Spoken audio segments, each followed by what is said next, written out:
भूतों परियों जिन्नात और नावाकिफ मखलूकात के लिए पहचानी जाने वाली ये वादी एक पहाड़ जिसमें अमूमन अंधेरा होता है।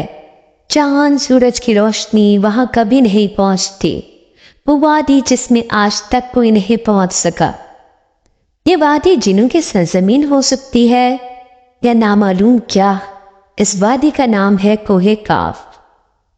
कुछ खोई हुई अरबी यादें ख्यालों के अंदर जाग उठती है। ऐसी कहानियां जो बादशाहों की प्यारी शहजादियों से शुरू होती है और जिन्हों और परियों के जरिए खौफनाक किलों और जादुई काबिजों तक पहुंच जाती है।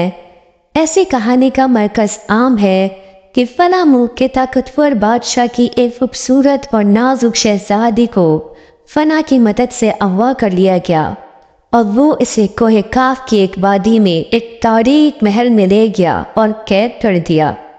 इस तरह की कहानियां हिंदुस्तान, ईरान और अरब खतों की अफसानी और अदबी किताबों के अंदर एक अहम फ़िता रखती हैं। इसके अलावा मौजूदा तहरीर शक्ल में शहादतें भी रिवायत की शक्ल में मुंतकिल होती रही हैं। इमाम कसवनी ने लिखा है कि कोहे काफ को मुत्तहिद हिस्सों में तकसीम किया गया है। वो खित्ता जहाँ 70 ज़मीनें चांदी से बनी हैं, 70 ज़मीनें सोने से बनी हैं और अरबी कुतुब के मुताबिक काफ दुनिया के तमाम पहाड़ी दर्जों में सबसे बेहतर है, जो अल्लाह ताला की तरफ से ज़मीन की मदद के लिए बनाए गए हैं। इस आदमी में पहाड़ी बराहिल ज़ेरे ज़मीन कोहे काफ से मुताल्लिक है। इस तरह कोहे काफ जो इस ज़मीन का सबसे बड़ा पहाड़ है, इन तमाम पहाड़ी दर्जों के दरमियान मीलों के फासले पर है। मशहूर सूफी बुजुर्ग जलालुद्दीन रूमी ने अपनी तसानीफ में कोहे काफ का हवाला दिया है कि बासर बादशाह ज़ुल्करनैन मशरिक की तरफ सफ़र करते हुए तर्ज ज़िंदगी के चश्मे की तलाश में इस सफ़र के दौरान कोहे काफ पर पहुँचे। जब वो कोहे काफ पर पहुँचे तो आपने देखा कि फरिश्ता इसराफील अलैहिस्सलाम वह क़यामत के दिन सूर फूंकने के लिए तैयार हो गए थे कि कोहे काफ और इसमें रहने वाली मखलूक़ात से मुतालिक कुछ और सकाफत है। वो ये है कि इब्ने अब्बास रज़ी अल्लाह अन्हु कहते हैं कि रसूल अल्लाह सल्लल्लाहु अलैहि वसल्लम हमारे पास तशरीफ़ लाए। यहाँ तक कि हम इस तरह से थे, मस्जिद नबवी में दायरे की शक्ल में बैठे। नबी सल्लल्लाहु अलैहि वसल्लम ने हमसे फरमाया कि ये क्या कर रहे हो। हमने कहा हम सूरज के बारे में सोच रहे हैं, ये कैसे ऊपर की तरफ झुकता है और रास्ता तय करता है। आप सल्लल्लाहु अलैहि वसल्लम ने फरमाया कि तुमने गालिबन इस तरह से तारुफ पर गौर व फिक्र करने के लिए अच्छा किया है। अब मुसन्निफ पर गौर ना करो, क्योंकि अल्लाह जिसके लिए चाहता है पैदा करता है। तुम्हें ताजुब होना चाहिए कि कोहे काफ के आगे 7 समंदर हैं। हर समंदर 500 साल का सफ़र तय कर रहा है और इसके आगे 7 ज़मीनें हैं जिनकी रोशनी इसकी आबादी के लिए चमकती है। इस कोहे काफ में 70,000 मखलूक़ात हैं जो परिंदों की शक्ल में हैं। मखलूक़ात और इनके बच्चे पैदा होते ही हवा में उड़ जाते हैं। उनका खाना हवा है, उनका इस्तेमाल हवा है, इस तरह उनका लिबास भी हवा है, उनके बर्तन भी।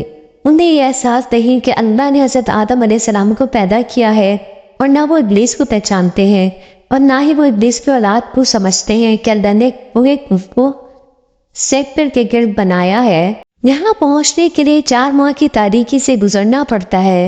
ये वो पहाड़ है जिसमें न सूरज है और न चांद। इन इंसानों को भी चांद का अंदाज़ा नहीं है।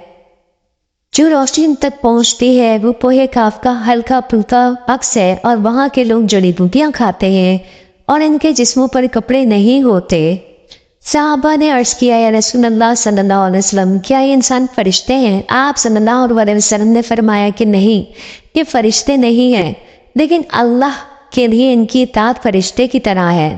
फिर नबी करीम सल्लल्लाहु अलैहि वसल्लम ने फरमाया, मेराज की रात कोहे काफ और वहाँ के इंसानों से मुलाकात हुई और आप सल्लल्लाहु अलैहि वसल्लम की दावत आलमगीर हुई और वो मुसलमान हो गए। बहरहाल हम में से कोई नहीं जानता कि ये जगह कहाँ वाक़ई है। इसके बारे में ख़ास नज़रियात मौजूद हैं।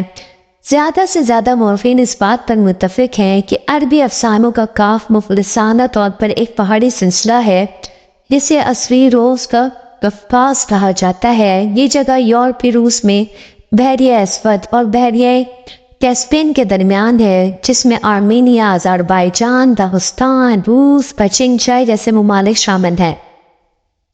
ये मकाम कुदरती रौनकों से मालामाल है, जहाँ पर जानवर और परिंदों की कई इकसाम दरियाफ्त होती हैं।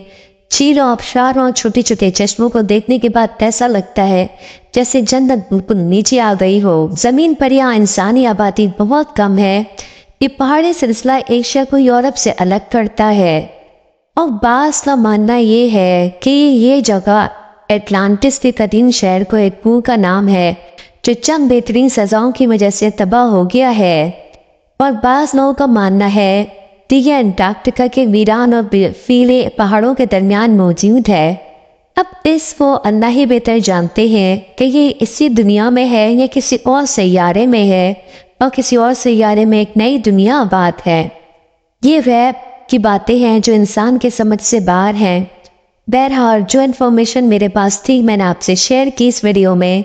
अगर मेरी वीडियो पसंद आई हो तो मेरी वीडियो को लाइक कर दीजिएगा, मेरे चैनल को सब्सक्राइब कर दीजिएगा।